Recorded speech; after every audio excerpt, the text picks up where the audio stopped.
राज्य सरकारी चतुर्थ श्रेणी कर्मचारी संघटनेचे राज्याध्यक्ष तथा जिल्हाधिकारी कार्यालयात नाईक पदावर कार्यरत असणारे शंतनू गायकवाड यांचा सेवानिवृत्ती सोहळा मोठ्या उत्साहात पार पडला।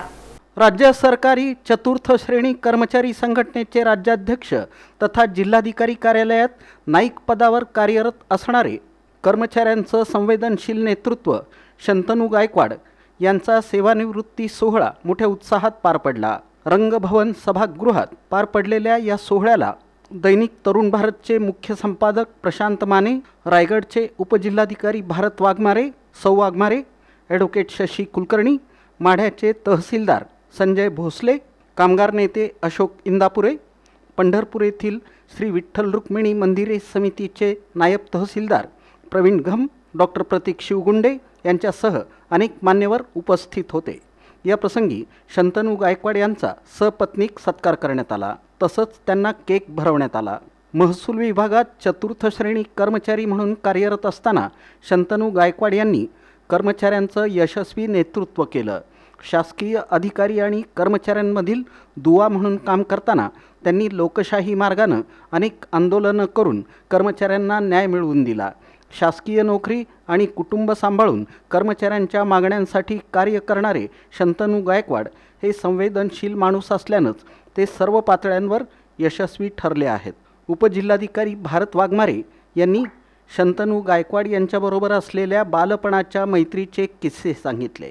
ॲडव्होकेट शशी कुलकर्णी यांनीही शंतनू गायकवाड यांच्या काही आठवणींना उजाळा दिला। कामगार नेते अशोक इंदापुरे यांनी यशस्वी कर्मचारी नेता कसा असावा हे सांगितलं। तहसीलदार संजय भोसले, नायब तहसीलदार प्रवीण घम यांनीही शंतनू गायकवाड यांच्या आठवणी सांगत त्यांना पुढील कार्यासाठी शुभेच्छा दिल्या।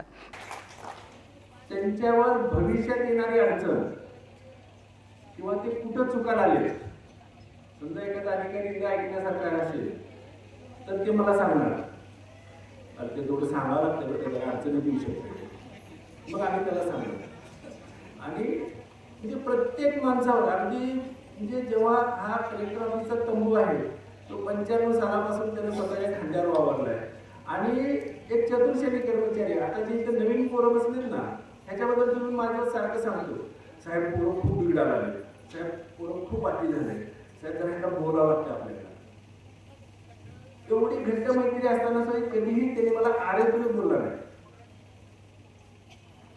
ही एक त्याच्या मनातली ही आहे की बाबा नाही, समोर पब्लिक समोर हा फेस आहे, आपला मित्र आहे, ठीक आहे, ते घरी जाणार। त्याचा स्वभाव हा सर्वसमावेशक, अगदी तळागाळापासून असतो किंवा मोठ्यांपर्यंत सर्वांना घेऊन सोबत आणि अचूक किंवा योग्य निर्णय सुवर्ण मध्ये गाठणे किंवा असा जो प्रकार आहे तो शंतनू गायकवाडकडून शिकण्यासारखा आहे। मग भले ते कोतवाल असो नंतर अप्पर जिल्हाधिकारी संघटनेचे सर्व काही अडीअडचणी असतो, प्रत्येक संवर्गाला योग्य न्याय देणार असं एक सर्वसमावेशक नेतृत्व शंतनू गायकवाड आहे असं माझं मत आहे। सांगितलं की अनुभवी लोक जर का केली तर चळवळीचं नुकसान होणार नाही, तुम्ही आमच्या सोबत असायला पाहिजे। आणि मी आजही चळवळीचे काम करतो ते शंतनूमुळे करतो। आणि मी सांगताना कधीही असं मी कमी मानून येणार नाही आहे, ती शंतनूमुळं मी चळवळीत टिकलो। शंतनू जर का नसता तर कदाचित त्या कार्यक्रमाला मी आलो नव्हतो, कारण मी दुसऱ्या व्यापात अनुभव होतो। परंतु शंतनूने सांगितले की सर, जुनी जाणती माणसं जर का चळवळीत नाही राहिली तर त्या चळवळीचं मोडून काढायला वेळ लागणार आणि सरकारी कर्मचारी निमसरकारी कर्मचाऱ्यांच्या समोर प्रश्न फार मोठे आहेत। आणि आपण जर का जुने लोक एकत्रित राहिलो तर नवीन लोकांना एक दिशा मिळेल आणि चळवळ पुढे चालू राहील। आणि मला सांगताना अतिशय आनंद वाटतो की आपण 3 वर्षापूर्वी सोलापूर शहरामध्ये एक अभूतपूर्व आंदोलन केलं, ज्यामध्ये जुन्या पेन्शनच्या मागणीसाठीची महत्त्वाची मागणी घेऊन आपण 7 दिवसाचा बेमुदत संप केला। या प्रसंगी संभाजी आरमारचे संस्थापक अध्यक्ष श्रीकांत डांगे, ज्येष्ठ नेते तानाजी ठोंबरे, भूमी अभिलेखचे निवृत्त अधिकारी यशवंत कांबळे, महापालिका कर्मचारी संघटनेचे बापू सदाफुले, राजीव साळुंखे, अविनाश गोडसे, निवृत्ती लांडगे, रविराज नष्टे यांच्यासह अनेक मान्यवरांची उपस्थिती होती। कर्मचारी संघटनेचे कार्याध्यक्ष गजानन गायकवाड यांनी प्रास्ताविक केलं।